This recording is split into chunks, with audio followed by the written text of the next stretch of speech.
Agradeço a Deus pela oportunidade que Ele nos concede de podermos estarmos juntos na presença dEle e também por estarmos aqui juntos esses 2 dias. Eu agradeço a Deus também pela vida do pastor José Maria, pelo Rick, pela disponibilidade que eles tiveram de estar conosco e nos servindo da mesa do Senhor, tantas riquezas daquilo que Ele tem nos dado.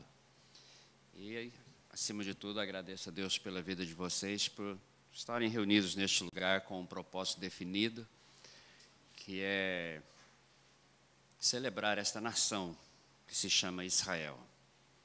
E eu espero que Deus, nesta manhã, seja bondoso, gracioso para conosco, abrindo as Escrituras diante dos nossos olhos, para que possamos alcançar aquilo que Ele tem reservado.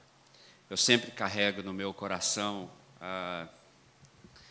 uma passagem que me chama muita atenção, um evento que aconteceu com Jesus, quando ali 2 discípulos, logo depois da morte de Jesus, saíram para voltarem para sua casa, saindo de Jerusalém.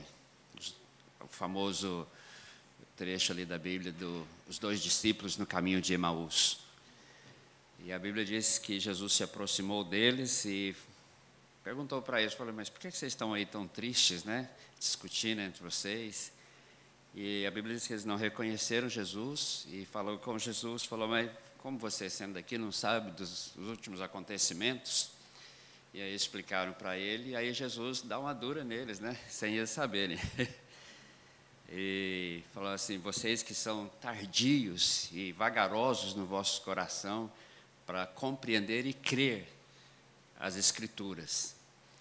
E aí, a Bíblia diz que Jesus, durante todo o caminhar, abre as Escrituras, os profetas, para que eles possam compreender tudo que a Bíblia fala, de uma esperança da qual eles não tinham dentro do coração. E a palavra diz que, logo depois que eles entendem que era Jesus, recebeu aquela palavra, eles fazem um comentário entre eles, né? Não nos queimava, porventura, o nosso coração quando o ouvíamos? Quando uma verdadeira esperança, ela entra dentro do nosso coração, dentro da nossa alma, ela queima dentro de você. É como que se você estivesse respirando vida. É como que você estivesse respirando algo que reaviva todo o seu ser no seu interior. E eu creio que, muitas vezes, nós temos tido uma esperança errada. E pelo fato de termos uma esperança errada, nós tomamos rumos errados também na nossa vida. Aqueles 2 deveriam estar em Jerusalém, ter ficado em Jerusalém, mas voltaram para as suas vilas, para aquilo que faziam, para aquilo que sabiam, para aquilo que era mais seguro, porque a esperança deles estava errada. Eles até declaram isso para Jesus, né? Mesmo andando com Jesus por aquele tempo todo, vendo tantas coisas, eles tinham uma esperança errada. E eles falam, nós esperávamos que Ele fosse isso e fizesse aquilo. Não que a esperança fosse errada, mas a expectativa deles estava errada. E isso conduziu eles numa rota diferente. E nós precisamos ter uma expectativa corrigida pelo Senhor. E são as Escrituras, são as palavras de Deus que corrigem essas nossas expectativas. Infelizmente, hoje, o Rick mencionou isso, nós temos vários tipos de escatologias, doutrinas e expectativa dentro do nosso caminhar de fé que são errados e que nos leva por caminhos errados e, consequentemente, nos leva a ter expectativas erradas. E se esperamos coisas erradas, vamos ter frustrações, decepções em nossas vidas, e essas coisas morrem também dentro de nós. Então, que eu achei assim tremendo também, como que Jesus se importou com isso, né? Aqueles 2 estavam caminhando por caminho errado, o próprio Senhor falou, não, espera aí, aqueles 2 ali estão indo por um caminho que não deveria, deixa eu ir lá. E o próprio Senhor foi lá. Quer dizer, ele se importa com isso. Ele tem um interesse por isso. Ele tem um interesse de consertar as nossas expectativas. Ele tem um interesse de nos guiar, de nos tomar pelas mãos e de nos fazer respirar vida novamente. E eu penso que o Senhor tem sido tão bondoso, tão misericordioso com todos nós a cada manhã, a cada dia, que Ele tem renovado essa bondade dEle sobre nós. E tempos como esse são preciosos, né? Que a gente pode realmente abrir as Escrituras, conhecer e depender do Espírito Santo que Ele fale conosco. Quando nós tomamos essa palavra que está em Jeremias 31, 7, que ele faz essa declaração, né? Vamos celebrar, vamos exaltar. Quer dizer, é algo assim muito forte, né? Não é simplesmente uma manifestação, mas é algo mais do que isso. Uma celebração é uma festividade grande, uma exaltação é algo que você tem que tomar todas as suas forças, todas as suas emoções, todos os seus pensamentos, tudo que você é, para expressar aquilo pelo qual a palavra nos ordena. E quando a palavra ali diz em Jeremias 31, 7, exalte a mais importante das nações. Então tem algo sobre Israel, há algo sobre isso que nós precisamos realmente compreender. E eu gostaria de levar você em algumas coisas. Todos esses assuntos são como águas profundas, que para navegar sobre elas, nós precisamos realmente que o Espírito Santo nos ajude. Eu tive uma imagem assim hoje de manhã na minha mente, como aqueles mergulhadores. Vamos ver o quanto nós estamos dispostos a segurar o nosso fôlego para ir bem profundo, para realmente recebermos de Deus algo. E a Bíblia diz que a profundidade chama para a profundidade. Quanto mais você toca nisso, mais profundas são as coisas. Quer dizer, são coisas que o Espírito de Deus tem que realmente revelar e nos ajudar a dar um mergulho profundo nessas coisas, para que o nosso espírito, o nosso coração ganhe essas expectativas corretas de Deus sobre as nossas vidas. Amém? Vamos ler algumas escrituras. Eu quero te convidar para ir comigo no livro de Lucas, no capítulo 2. O versículo, só para te orientar melhor, o versículo 27 para frente.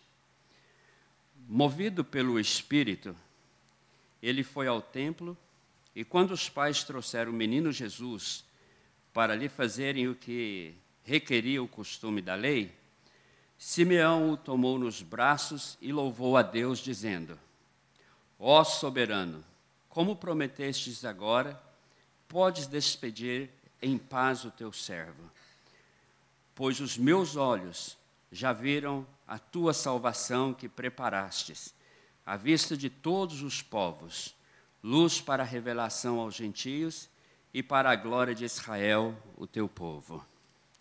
Pula comigo agora Romanos capítulo 11, muito bem conhecido também de vocês. O versículo 1. Porquanto, pois, acaso Deus rejeitou o seu povo? De maneira nenhuma. Eu mesmo sou israelita, descendente de Abraão e da tribo de Benjamim. Versículo 10. Novamente pergunto: acaso tropeçaram para que ficassem caídos? De maneira nenhuma. Ao contrário, por causa da transgressão deles veio salvação para os gentios, para provocar ciúme em Israel. Mas se a transgressão deles significa riqueza para o mundo e o fracasso, riqueza para os gentios, quanto mais significará a sua plenitude. Quando o Senhor Jesus menciona aqui para nós a respeito dessa grande salvação, Simeão aqui ele fala algo assim bem interessante, né? Senhor, agora o Senhor pode despedir o teu servo, porque aquela promessa que o Senhor me deu, a minha expectativa que eu tinha, aconteceu. Então, a expectativa dele estava correta. E eu penso assim, naqueles dias, no meio de tanta gente, porque a Bíblia diz aqui que ele foi movido pelo Espírito e levado ao templo, para algo que estava acontecendo ali. E interessante que no meio de uma grande multidão, só houve 2 pessoas que presenciaram aquele evento. E isso é devido à expectativa que eles tinham. Você veja bem, aqui Simeão, ele faz uma declaração, né? Eu estava esperando isso, era isso que eu esperava, era isso que o Senhor prometeu, foi isso que os profetas falaram, e eu estava aguardando isso, e a minha expectativa aconteceu. E ele estava alegre, a alegria, o júbilo, aquela vida, que ainda apesar que ele era já um homem idoso, estava pulsando dentro dele, mas tudo porque a expectativa dele era correta pelas Escrituras. E a minha oração é, Senhor, abre as Escrituras para nós, ilumina os nossos olhos do entendimento. Quantas vezes Paulo, escrevendo as cartas aos irmãos, diziam para eles, né?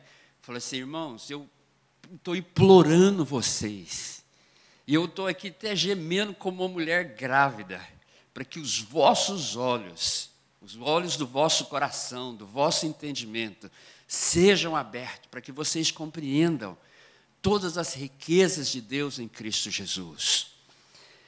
E é o que nós mais precisamos nesses dias. E não é coisa simplesmente da nossa mente. Paulo até usava essa expressão, né? Os olhos do vosso coração. É algo que vai além da nossa mente, é algo que vai além da nossa compreensão. Claro, precisamos compreender, precisamos entender, os nossos olhos precisam ter a letra, né, as Escrituras, mas tudo isso, se não gerar vida, não queimar o seu coração, não dominar a sua vida, é mais um conhecimento. Então tem que ser algo profundo, que realmente atinge o mais profundo do nosso ser. E às vezes, quando nós falamos sobre Israel, não parece ser alguma coisa que é vida, né? Parece ser mais um conhecimento, ou mais uma ideologia, ou algo que eu posso escolher para me poder ver se eu vou ficar ou não. Agora, quando você olha as Escrituras, principalmente aquilo que nos é narrado sobre isso, a Bíblia nos dá uma descrição dessa grande salvação que nos veio sobre a terra. Porque é isso que Simeão exalta aqui. Senhor, os meus olhos viu a tua salvação. E como grande ela é. Paulo diz, né? Ó miserável é aquele. E você vai estar em muito problema se você rejeitar essa grande salvação. Agora, nós precisamos discernir o que é essa grande salvação. E muitas vezes nossa expectativa, ela não está completamente correta com respeito a essa salvação. E aqui Simeão, ele dá uma descrição dessa salvação. Ele diz aí bem claro, né? Pois os meus olhos viram a tua salvação, que preparaste diante de todos os povos. E aí ele diz o que é essa salvação. Ele diz assim, para a abertura dos olhos dos gentios. Aí parece que parou aí, né? Porque é o que nós vivemos hoje na igreja. Mas a Bíblia mostra, e para a glória de Israel. Então, essa obra que Jesus veio realizar, essa grande salvação da qual nós estamos envolvidos nela, e fomos chamados para ela não é algo só para um indivíduo, ela não é para alcançar somente eu, você como indivíduo. Ela é para expressar e trazer a redenção completa do reino de Deus, que é a primeira coisa que estava no coração de Deus. Agora, eu tenho um pulo aqui, mas quando você vai compreender o que é para a glória de Israel, então você vai entender que essa grande salvação, ela tem como um alvo maior do que um indivíduo. Ela tem como alvo maior do que me alcançar na minha salvação, que já é tremendo.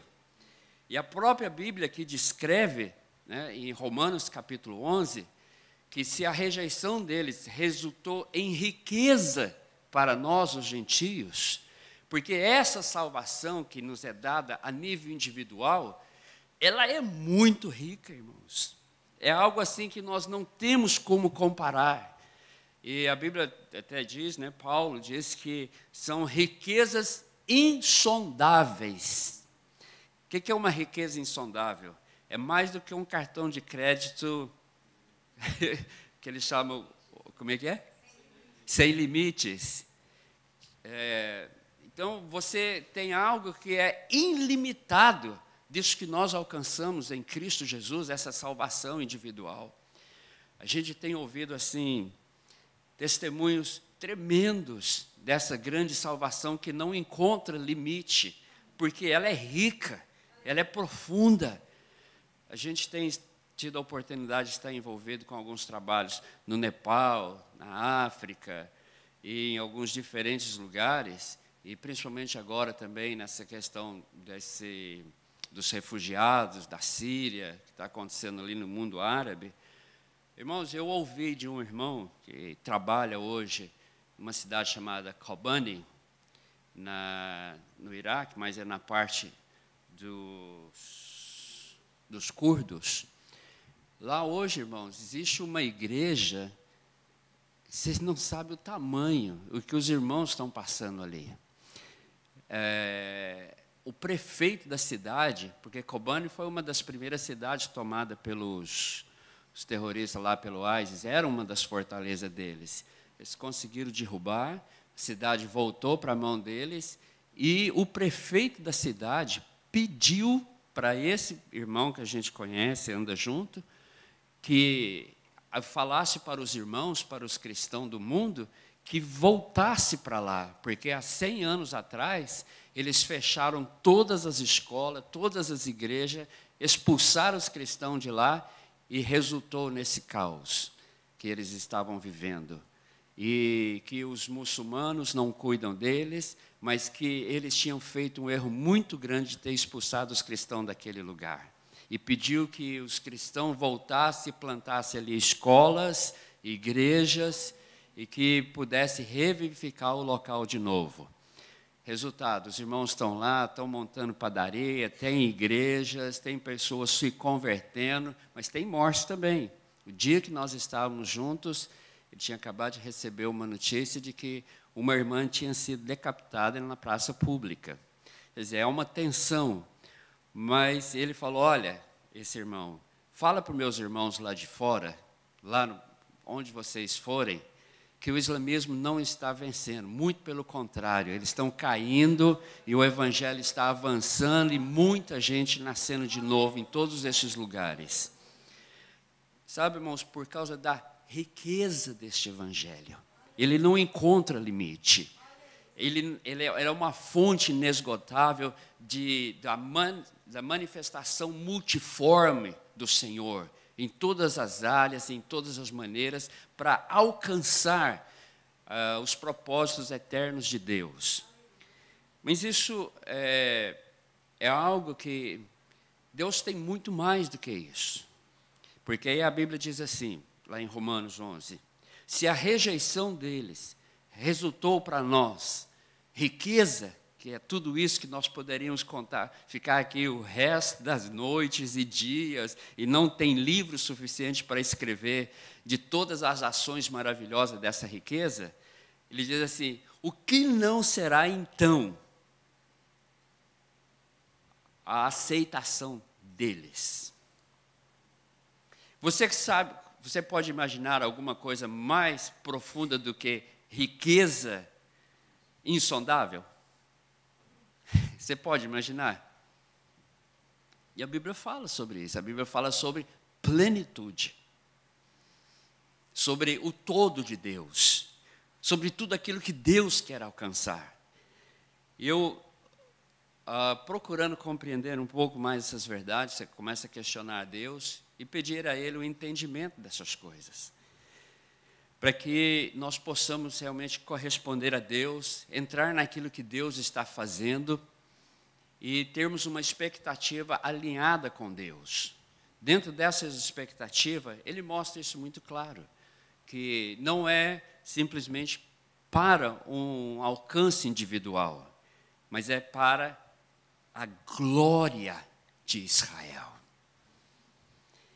E quando nós, então, voltamos para isso, para compreendermos isso, você dá uma de ponta dentro de um oceano profundo e imenso, do qual nós precisamos de uma revelação e de um entendimento claro de Deus sobre tudo isso, sobre Israel.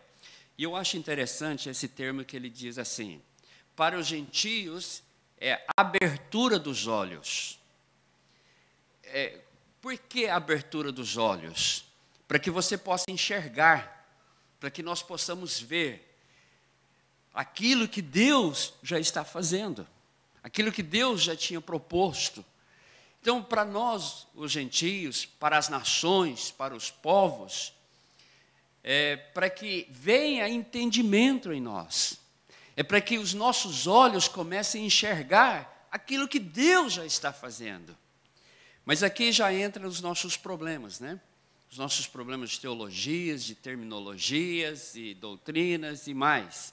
Nós pensamos que Deus começou algo novo, ali com a vinda da manifestação da salvação. Deus já estava construindo algo, Deus já está fazendo algo, desde o começo da fundação do mundo. Deus já tinha intenções, planos e projetos estabelecidos, dos quais Ele já estava manifestando sobre a face da terra. Agora, o que precisava é que os nossos olhos fossem abertos para essas verdades e nós tivéssemos um entendimento dessas coisas. E quando, com respeito a Israel, ele não diz que é para a abertura dos olhos deles. A Bíblia diz que é para a manifestação da glória que Deus já preparou para eles, que é um assunto completamente diferente. Então, nós precisamos que Deus possa nos alinhar com respeito a um entendimento, a uma revelação de o que é Israel. Nossos olhos precisam compreender essas verdades. E em Romanos capítulo 11, ele dá ali uma palavra dizendo: e com respeito, irmãos, a esse mistério, não quero que sejais ignorantes. Por quê? Ele dá a razão também, para que não vos ensoberbeçais. A questão toda de Israel, ela é realmente um mistério.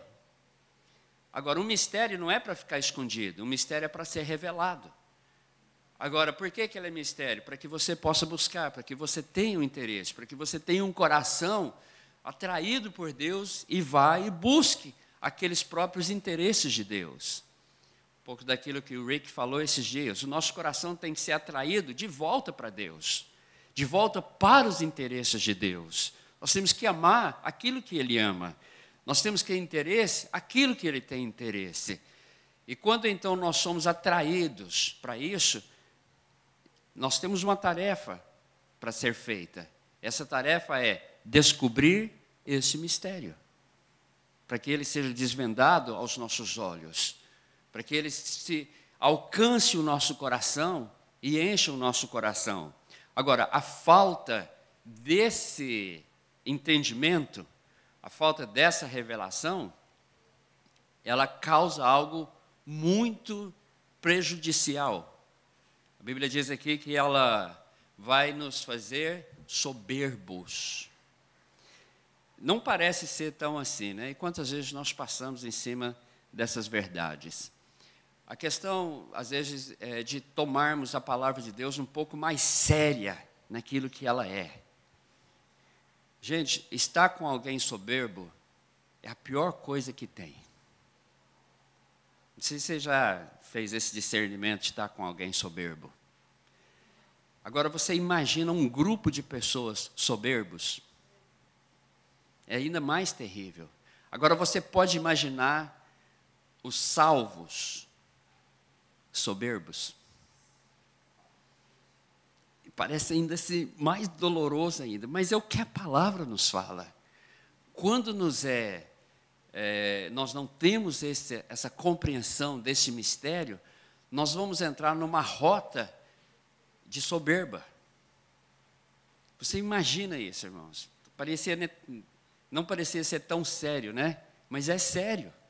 E deixa eu te falar o quão sério é isso. A Bíblia diz que Deus resiste ao soberbo, mas dá graças ao humilde. Você pode imaginar Deus resistindo os salvos? Deus resistindo àqueles que confessam Jesus e a sua palavra? E eu creio que tem muita gente lutando com demônios, dando murro no ar e fazendo coisas, mas não é demônios que estão resistindo, é o próprio Deus que está resistindo. Agora vamos fazer a coisa pior ainda. E ele diz assim, falou, olha, não ocupem essa posição, porque se alguns dos galhos que eram original foram cortados, quanto pode imaginar vocês que não são? É mais sério ainda. Você pode imaginar ser arrancado da videira, ser cortado da videira? Eu espero aqui não ser duro com vocês, eu não tenho vocês como alvo também, não tenho a vida de ninguém de vocês e nem tampouco essa congregação como alvo, mas as Escrituras, a palavra de Deus, ela precisa se tornar séria para nós, para que possamos saber o rumo que nós estamos andando. E possamos também ter discernimento, não para julgar as pessoas, mas para ajudarmos os quanto nós pudermos ajudar nessa caminhada e nessa jornada que nós estamos. Amém? Agora, quando nós pensamos sobre alguém soberbo, é alguém que está ocupando uma posição que não lhe é dada, ou que não lhe pertence. Eu penso de mim mais do que eu deveria pensar.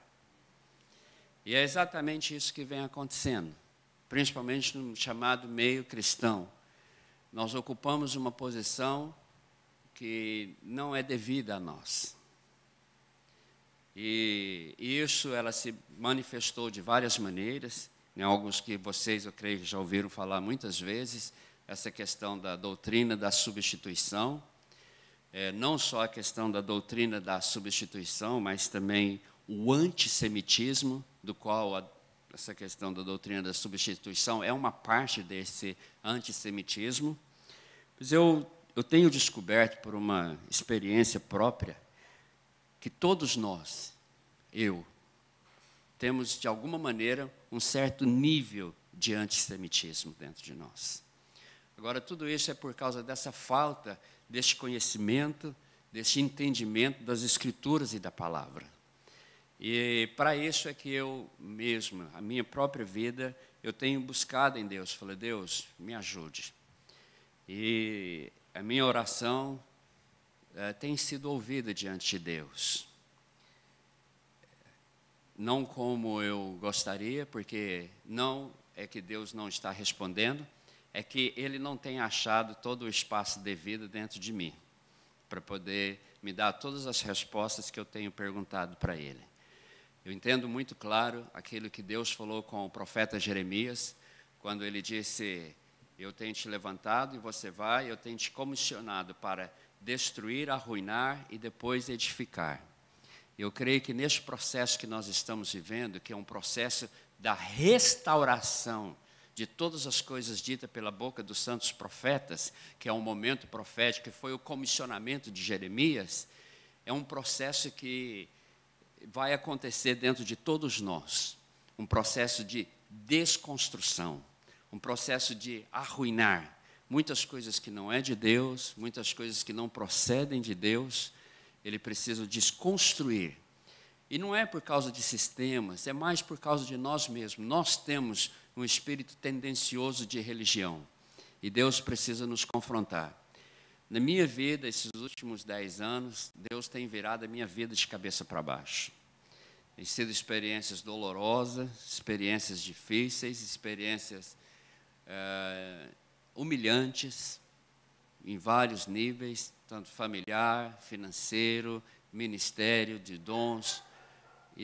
Mas eu agradeço a Deus, que tudo isso tem sido motivos para ele desconstruir algumas coisas na minha própria personalidade, no meu caráter, no meu ministério, na maneira de pensar, em motivações, em muitas outras coisas. Não estou dizendo que tudo é errado, só estou dizendo que Deus, nesse processo da restauração de todas as coisas, por um movimento profético dentro da palavra, essa é uma das ações de Deus.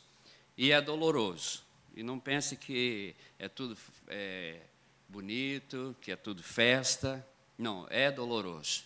Mas o bom de tudo isso é que dá espaço e terreno para que Deus construa aquilo que é a sua palavra dentro das nossas vidas. E minha oração é que Deus realmente nos ajude nesses dias. Minha oração é que Deus derrame graça sobre todos nós, sobre a nossa geração, para que Ele possa achar este espaço dentro das nossas vidas. Por que eu estou falando tudo isso? Porque nós estamos tocando em algo que é o coração de Deus. E quando você vê, quando Ele expressa aqui sobre a grande salvação, Ele está falando sobre Israel sendo o centro dessa grande salvação que Ele trouxe. Agora, quando nós falamos sobre Israel, existem algumas coisinhas, algumas frases que eu quero te passar, que têm me ajudado muito dentro do meu coração. A primeira coisa, nós precisamos compreender que Israel não é uma ideologia, e nem tampouco a ação de um partido político ou de uma ação política de que a nação veio à existência. Tira isso da sua cabeça. Não foi ideologia de Abraão, não foi ideologia de Jacó, de Isaac, nem de judeus hoje. É algo que nasceu no coração de Deus. Foi Deus que intentou, foi Deus que criou tudo isso. Deus falou muito claro o dia que Ele encontrou Abraão. Ele não encontrou Abraão nem na terra. Deus fez questão, falou, olha, isso está nascendo em mim. Isso é meu, isso é eu, esse é meu projeto. E Ele disse muito claro, falou, Abraão, sai da tua terra e deixa os teus parentes e vai para uma terra que eu te mostrarei.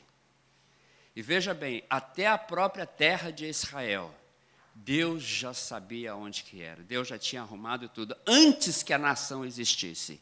Antes que a terra viesse à luz ao entendimento das pessoas, ela já estava no coração de Deus. Ela já existia na mente de Deus, ela já existia dentro dos projetos de Deus.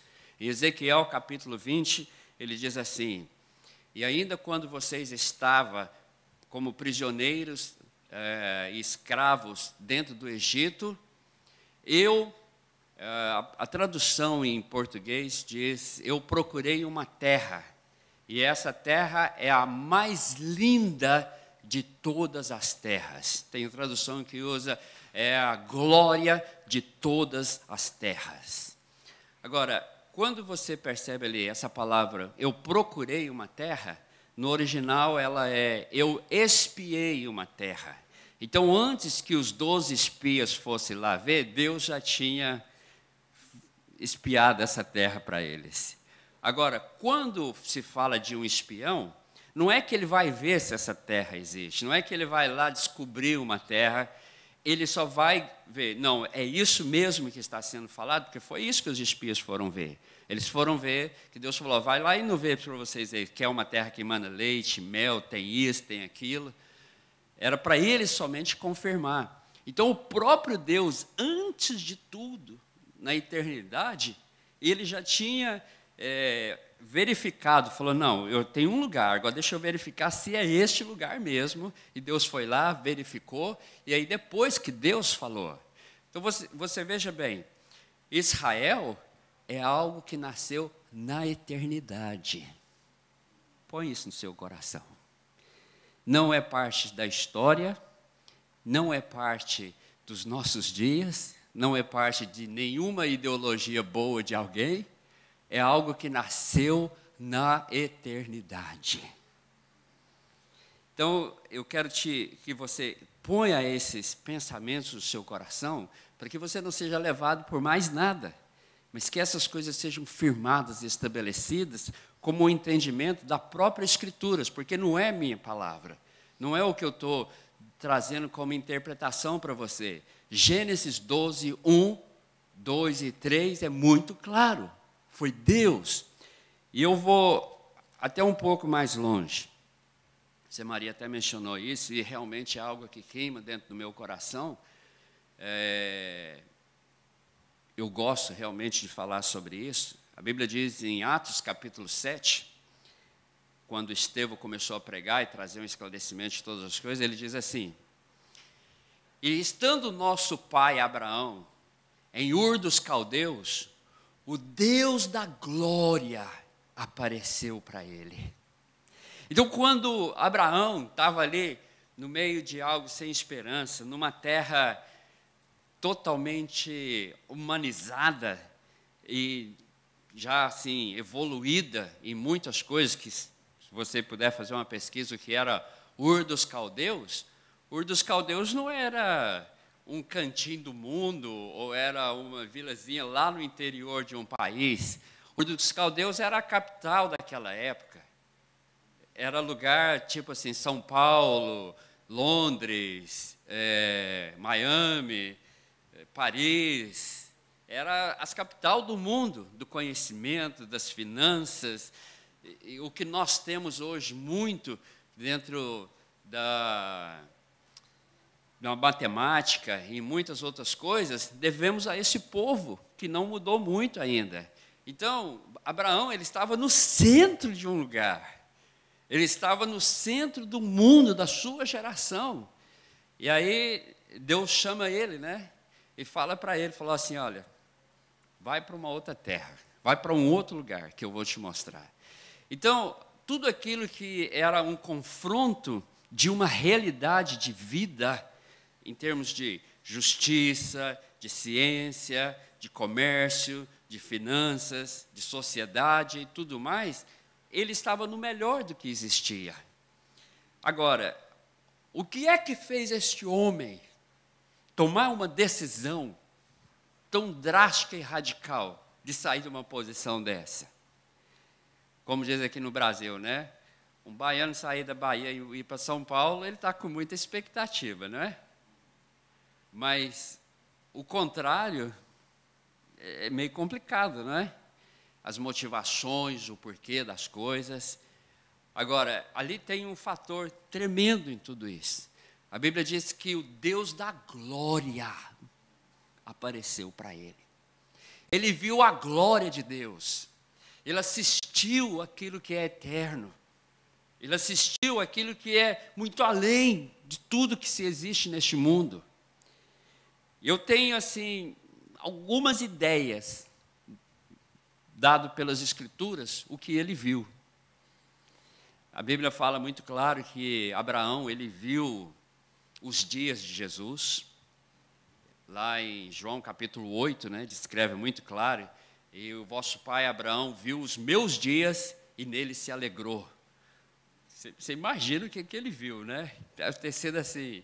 Não é que ele viu Jesus, ele viu os dias de Jesus. Quer dizer, ele viu a vida de Jesus, ele viu a manifestação de Jesus.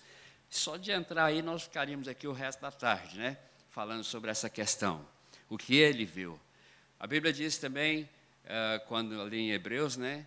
Que estes que procuram por esta cidade, o qual o Criador, o arquiteto e o edificador é Deus, esses que procuram isso, né, e fala sobre Abraão, ele viu isso, ele viu esta cidade. E quando se fala de uma cidade, nós estamos falando de um sistema social, nós estamos falando de um sistema de justiça, nós estamos falando de uma existência de famílias, de governo, nós estamos falando de muitas coisas. E Abraão viu, foi isso. Ele não viu somente ruas de ouro, ele viu algo mais. Agora, você imagina o que aconteceu no coração daquele cara. Aí ele estava pronto, irmãos, para largar tudo. Ele estava pronto para tomar aquela jornada, porque os olhos dele foram abertos. ele viu a glória de Deus. Foi uma manifestação da glória de Deus, a razão do nascimento, ou da concepção de Israel. Israel nasceu, foi concebido, não nasceu, mas Israel foi concebido numa manifestação da glória de Deus. Não é isso tremendo? Agora, como então nós iremos fazer, em termos de entendimento, que Israel é uma ideologia ou um movimento político? Como a televisão quer que nós acreditamos? Como os jornais, como a Unesco, como a ONU quer que nós acreditamos que ela é um movimento político? Não é, irmãos. É algo maior do que isso. Ele nasceu, foi concebido pela manifestação da glória de Deus. Isso muda todos os conceitos. Eu penso, eu sou casado, tenho 4 filhos. Qual foi o momento que os meus filhos foram consagrados? Eu penso nisso, penso mesmo. Qual foi a noite, qual foi o momento que eu e minha esposa tivemos que os meus filhos foram concebidos? Toda aquela atmosfera, né? Desculpa, eu não quero ser imoral aqui não, mas eu entendo que é algo de Deus, que Deus assiste, que Deus vê, porque é uma vida que é criada, é uma vida que é gerada, é uma história que começa e que ela perpetua pela eternidade. Agora, você pensar como Israel foi concebido, qual foi o momento? Ele foi concebido numa revelação e numa manifestação da glória de Deus. O que nós fazemos, isso precisa ser um movimento da glória de Deus. Tem que ser um movimento da eternidade. Tem que ser algo que nasce do Pai. Nós precisamos parar de envolver com os nossos planos e projetos e desejos. Nós precisamos ser um eco da eternidade. O que nós fazemos nesta vida, as nossas ações, os nossos planos, os nossos desejos e a nossa visão nesta vida, ela tem que ecoar aquilo que é eterno, aquilo que está nascendo de Deus. Você imagina que momento aquele, quando Abraão estava ali, e a glória de Deus se revelou para ele, se manifestou para ele.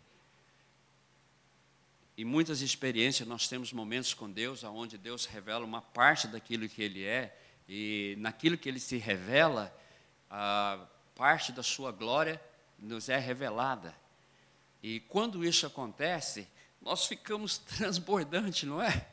Você já teve momentos assim que você está falando assim, nossa, eu quero pegar tudo que eu estou vendo, eu quero guardar, eu quero segurar, porque o que você está vendo, aquele momento, é tão tremendo de Deus. E às vezes a gente sai dali só com uma palavra só, né? Eu me lembro uma noite que eu estava na minha casa, lá em Londres, na cozinha, que meu escritório é minha cozinha, e às vezes à noite eu estou lá sozinho, e eu me lembro numa noite que Deus falou comigo só sobre uma palavra, Jerusalém. Eu entendi, porque é muito difícil quando você é estrangeiro. Só aqueles que moram fora que sabem o que é ser um estrangeiro. A gente já está lá por quase 30 anos, temos nosso visto de permanência, moramos lá, meus filhos são todos cidadãos ingleses, mas você é estrangeiro. Não tem jeito. E quando você se sente assim, você parece que você não tem lugar, parece que você não tem cidade, sua vida está acabando, você vai morrer. A sua vida parece que é vazia nesse sentido. Nessa noite, Deus falou para mim assim, você tem um lugar, você tem uma cidade, ela se chama Jerusalém. A minha palavra para você agora não significa nada, mas eu passei horas chorando ali naquela cozinha. Porque o meu espírito compreendeu essa verdade. E eu saí daquele, posso dizer essa palavra, um êxtase com Deus, né? Das minhas emoções que estavam explodindo dentro de mim, minhas lágrimas, o que eu estava escrevendo, a minha alegria, o meu júbilo. mas foi uma porçãozinha da manifestação de Deus na sua glória sobre nós. Agora você imagina Deus aparecendo para Abraão e revelando tanta coisa para ele. Parece que você vai explodir, né? Aquela vida realmente brota dentro de você. Vamos pular aqui, senão eu não vou dar conta de falar o que eu gostaria de passar para você. Israel não é uma questão de escolha. E você fala assim, não, eu acho que hoje eu vou pôr uma calça preta, não, eu acho que eu vou pôr vermelha, não, eu acho que eu vou usar esse sapato. Israel não é uma questão de escolha, gente. Não para aqueles que estão compreendendo, não é só para aqueles que estão compreendendo a palavra, é para todo mundo. Quando você realmente começar a compreender, a questão de Israel é mais do que uma questão de escolha, é uma questão, ou você entende, se alinha com Deus e ganha aquilo que Deus tem, ou você está perdido, em outras palavras. Espero que eu não estou sendo assim muito duro, mas eu preciso deixar essas coisas bem sublinhadas para você. Então, essa questão eu diria que Israel é uma questão existencial. Até parece assim meio, mas é uma questão de existencial. É uma questão de destino. Para onde que você está indo? Qual é a finalidade da sua fé? Qual é a finalidade da sua salvação em Jesus? Então, é uma questão de como você vai existir na sua vida, o porquê é a sua vida. Agora, tudo tem sido ainda palavras para você. A questão toda hoje, eu só quero sublinhar essas coisas, que pelo menos elas viram questões para você se perguntar para Deus. Mas as Escrituras nos falam sobre isso. Por exemplo, o Salmo 87 diz, todas as minhas fontes estão em ti, Sião. E diz assim, todos aqueles que ele começa a nomear, né, da Babilônia, da Etiópia, até os filisteus e muitos outros, estes todos serão nomeados como nascidos em ti. Então é uma questão do seu destino, é uma questão da sua existência, é uma questão mais do que isso, é uma questão da sua identidade. Sabe por que nós estamos perdidos? Porque nós não sabemos nem quem somos. Sabe por que o judeu está perdido, todo confuso? Porque eles não sabem quem eles são. Agora, nós precisamos ter este senso de identidade. Agora, por que eu falo também que é uma questão que não é uma questão de escolha? Porque na questão de Israel, Deus está carregando ou desenvolvendo um plano e um projeto que é imperativo, porque Deus é soberano. Quer dizer, então não tem escolha se é Ele que está fazendo, se é Ele que está desenvolvendo. E se é algo imperativo, não é questão de escolha. É uma questão mais de que eu preciso me engajar com isso, porque o desenvolvimento desse projeto, dessa nação, é o cumprimento de Deus nas suas alianças. E Deus não é homem para mentir. Ele é fiel com as suas alianças. E se ele disse para Abraão, lá no começo de todas as coisas, que era uma aliança eterna e para sempre, e quando ele fez essa aliança, ele fez na base de uma aliança incondicional. Prestou atenção nisso? Por que é uma aliança incondicional? Porque quando Deus firmou a aliança com Abraão, depois que ele já estava dentro da terra, Deus foi o único que passou entre os animais. Abraão não passou. Por quê?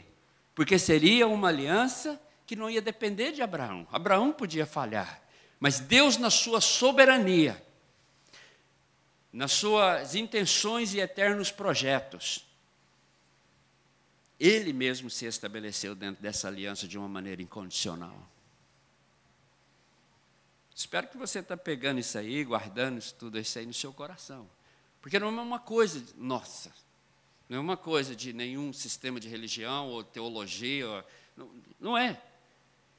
E eu espero que você esteja pegando aí também, que eu não estou trazendo para você a interpretação de alguns textos. É o que a Bíblia me fala. É o que está escrito dentro para nós, compreendermos essas coisas em Deus. Agora, se Deus que está fazendo isso tudo, e se isso tudo é imperativo em Deus, é o nosso destino, eu penso que nós precisamos dar uma atenção maior. José Maria mencionou aqui a questão daquela palavrinha, né, que tem naquele texto que nós gostamos muito de usar, aqueles que te amaldiçoarem, eu te amaldiçoarei.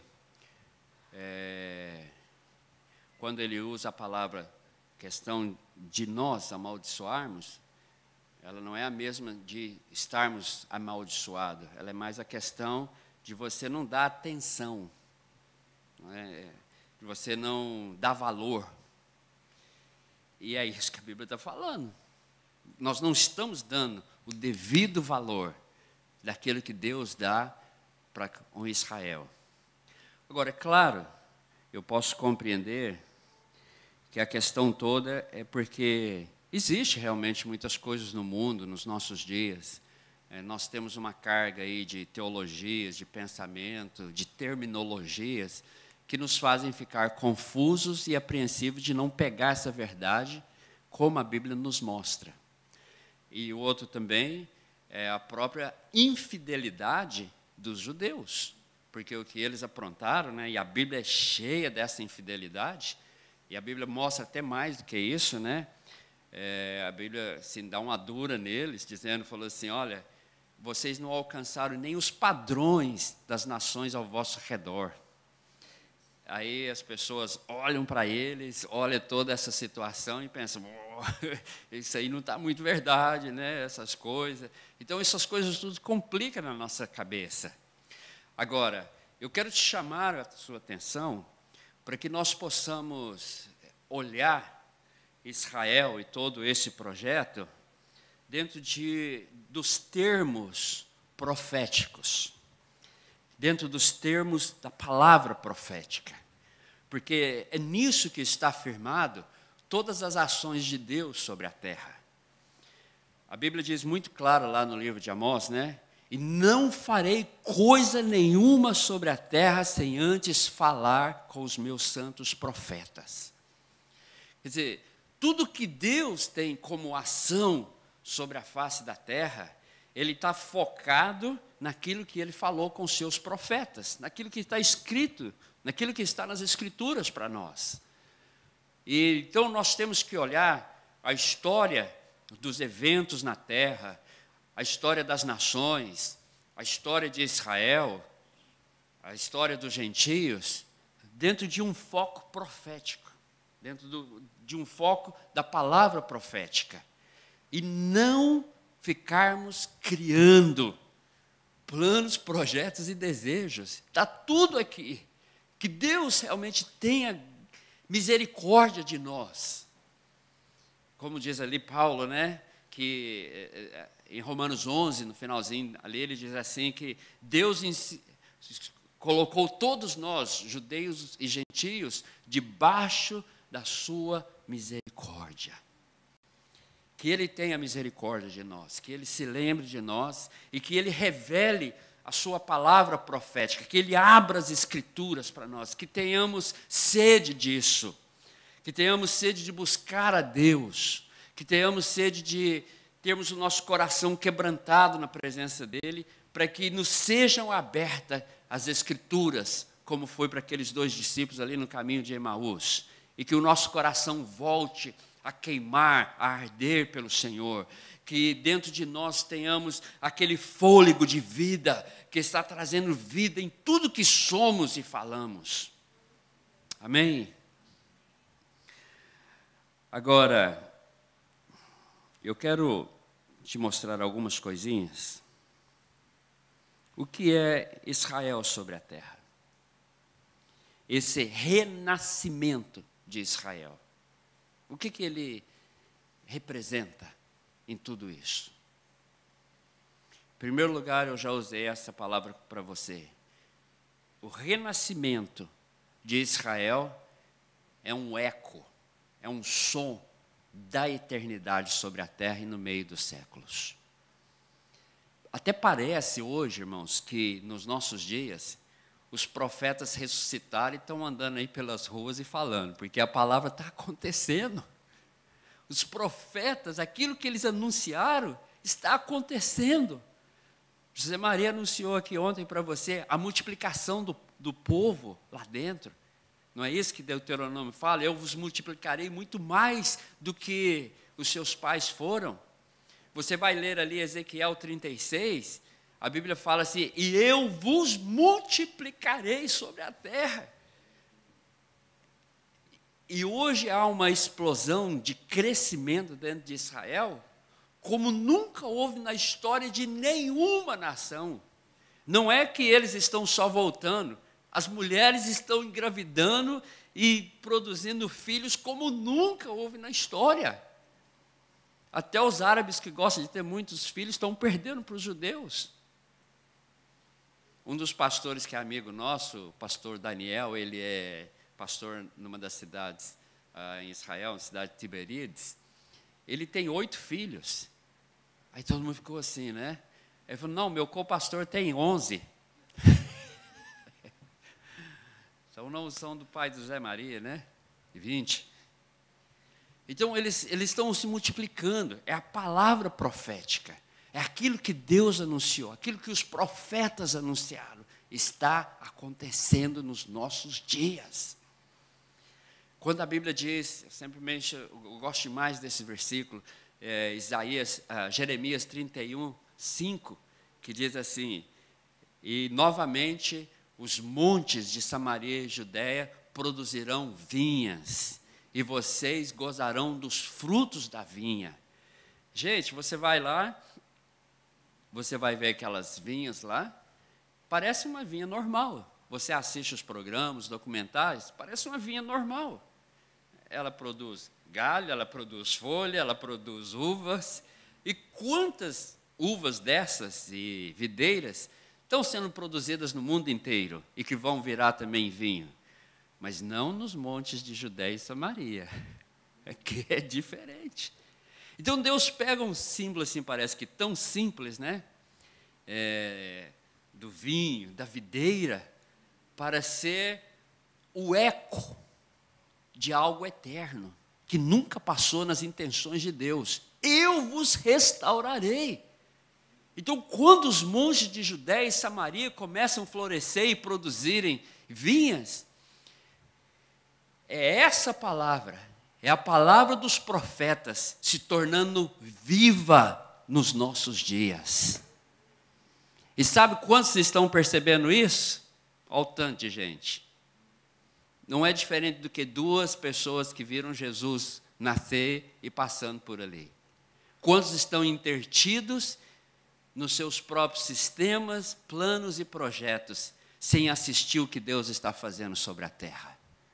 O Deus, o eterno, Criador de todas as coisas. Não estão percebendo as pequenas uvas que estão nascendo em Judéia e Samaria. E mais do que isso, parece que Deus toca uma trombeta e o mundo e as pessoas estão nem aí para dar aquela importância e aquele valor. Os vinhos hoje que são produzidos neste lugar têm ganhado hoje até os primeiros prêmios de produção de vinhas de qualidade no mundo. Você imagina uma coisa dessa? Agora, quem tem percebido essas coisas? Quem está vendo isso? Quem está assistindo essas coisas e dando devido valor? E veja bem como Deus, parece até ironia, né? Deus pega uma videira para anunciar a sua palavra profética e seus eventos sobre a terra. Que tamanho é isso? Então nós precisamos realmente acordar e ver que Israel, esse renascimento, não é simplesmente um pequeno evento, não, irmãos. É um evento que está ecoando aquilo que está na eternidade. aquilo que está nos céus. Eu acho isso tão tremendo, maravilhoso, uma videira se tornar a manifestação da palavra profética e da glória de Deus. Que coisa tremenda, que Deus realmente nos faça acordar para essas realidades. Quando eu vejo uma videira dessa, quando eu vejo a multiplicação deste povo, como eu vejo a história do renascimento desse país, eu vejo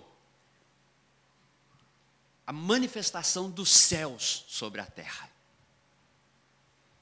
E não estou falando demais, porque se aquelas palavras que saíram da boca dos profetas, saíram do trono, daquele que determina todas as coisas dentro dos tempos, das estações, que iria acontecer, é uma manifestação dos céus, é uma manifestação do trono do universo sobre a terra. Não é menos do que isso. Porque não foi uma decisão da Inglaterra de fazer a declaração da Carta de Balfour. Não é uma decisão de 1948 da ONU que fez com que essa nação nascesse. Ela está aqui em primeiro lugar. E eu vos trarei de volta, e vos plantarei na vossa terra, e ela produzirão todas as coisas. É um som da eternidade sobre nós. Israel, essa manifestação de Israel, é para nós uma prova, uma confirmação de tudo aquilo que as Escrituras têm falado desde o princípio. Então, quando você vê essa nação nascida de novo, presente, trazendo uma revolução sobre a terra, ela não está nada mais e nada menos reafirmando tudo o que está escrito aqui. É aquilo que Jesus falou: céus e terra passarão, mas as minhas palavras não passarão até que se cumpram todas as vírgulas e pontos. É uma reafirmação dessas verdades. Não existe hoje sobre a face da terra um testemunho maior de Deus e da sua palavra do que Israel. Eles são hoje um testemunho vivo de todas estas verdades. Eu vou só entrar num outro assunto aqui, e a gente vai ter uma paradazinha para mim entrar num outro assunto que eu preciso entrar com vocês. Israel, quando ali em Romanos capítulo 11, ele começa ali com uma pergunta, né? Tem porventura Deus rejeitado o seu povo? Qual é a resposta? Mas para nós, é nisso que eu falo para vocês que muitos de nós ainda temos alguma coisa de antissemitismo, teologia de replacement, teologia da substituição. Parece que Israel passou a existir novamente dentro do nosso calendário de 1948 para cá. Agora, para muitos cristãos, só passou a existir de 10 anos ou de 20 anos para cá. Porque Israel ficou bonito agora, né? Quem não quer se alinhar? Até a palavra diz que chegará o tempo que muitos pegarão na beirada das suas roupas e falarão: não, nós queremos estar com você. Porque hoje é bonito, até para as igrejas, né? Se alinhar lá com Israel, com as tecnologias, com todo mundo. Já não é mais como nos dias de Ruth, né? Já avançou um pouquinho mais. É como você ter prazer de estar junto com Israel. Aí muitas igrejas, né, sem entendimento, só por interesse próprio, se ligam com Israel por causa dos benefícios que hoje recebem de estar. Não estou dizendo que está errado, que através disso Deus faz outras coisas, né? Agora, Deus nunca parou de trabalhar com Israel. Mesmo nesses 2000 anos, Deus não parou de trabalhar com Israel.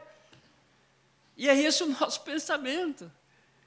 Tem uma história que está paralelo aí, que nós não temos conhecimento dela de nada. É zero. E nós pensamos que Deus Não, agora que Deus começou de novo. Não, gente. Deus não parou. É uma concepção errada nossa, de pensarmos que Deus não estava trabalhando com eles. A Bíblia é muito clara para nós. Tem, porventura, Deus rejeitados? Não. Deus não rejeitou. Em Ezequiel, pois eu te dou o verso na segunda etapa, quando nós começarmos a falar de novo, diz que Deus diz assim: e eu mesmo fui santuário para vocês nas terras estranhas. Você sabe o que é um pai pensando assim, não, meu filho está saindo de casa, meu coração está apertado, mas aqui está a nossa casa, aqui está o templo, que Deus chama Israel como casa, minha casa. Aí o filho sai pela rebeldia, apronta aquela anarquia toda, aí Deus fala assim, não, eu vou arrumar um trailer aqui, e eu vou ali para onde eles estão. É mais ou menos isso quando Deus fala. Quer dizer, Deus não abandonou eles, Deus não os largou, tem uma história. E quando nós conhecemos essa história, ela muda muita coisa nas nossas vidas.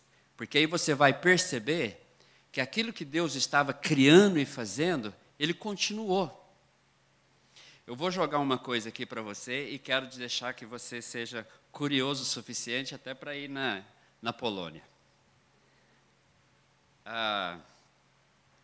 No ano de 1080, houve um rabino, mas ele não era tanto rabino, ele era mais um poeta judeu, que morava na cidade de Toledo, na Espanha.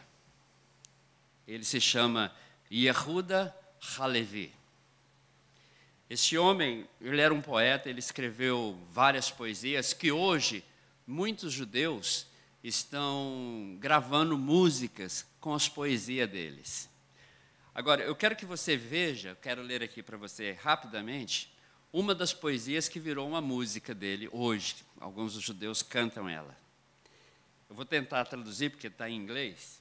Diz assim: terra das belezas, alegria de todo o mundo, um quartel da manifestação da multidão da soberania.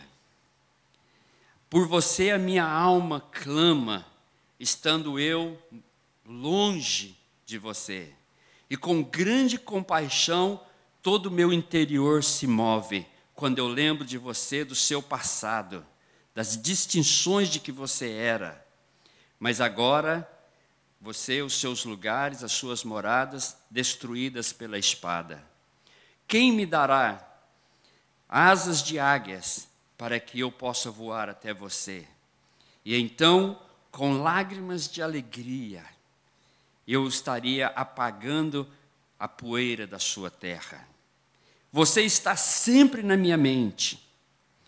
Ainda que essa terra era a terra da história de grandes reis, o lugar aonde fluía o bálsamo de Gileade, mas agora cheia de serpentes e escorpiões. Quem me dera que eu fosse até você e beijasse as suas pedras, e o sabor das suas poeiras seria nos meus lábios como um mel doce. E então, com as minhas lágrimas, eu apagaria as poeiras da sua terra. Agora você imagina, para o homem fazer uma declaração dessa, no ano de 1080, que parecia ser a época assim, quem falava de Israel? Qual esperança que se tinha de Israel? Mas dentro do coração daquele homem, essas palavras proféticas, as promessas de Deus, estavam ali batendo dentro da alma dele, sacudindo a alma dele, sendo tudo na cabeça dele. Irmãos, Deus nunca parou. Que Deus realmente abra o nosso entendimento, que Deus abra o nosso conhecimento, para que possamos ver, conhecer e saber dessas realidades. Que Deus nunca parou de trabalhar com essa nação. Não é simplesmente os nossos interesses agora, Não é simplesmente o porquê hoje tanta gente está interessada, porque Israel está bem agora e parece ser bom estar ligado com eles. Tem algo maior em tudo isso. Tem algo muito mais profundo que nós precisamos explorar e conhecer através da revelação das Escrituras pelos santos profetas para nos alinharmos com Deus. Vamos ficar em pé e vamos ter um momento para dar uma descansada. Senhor,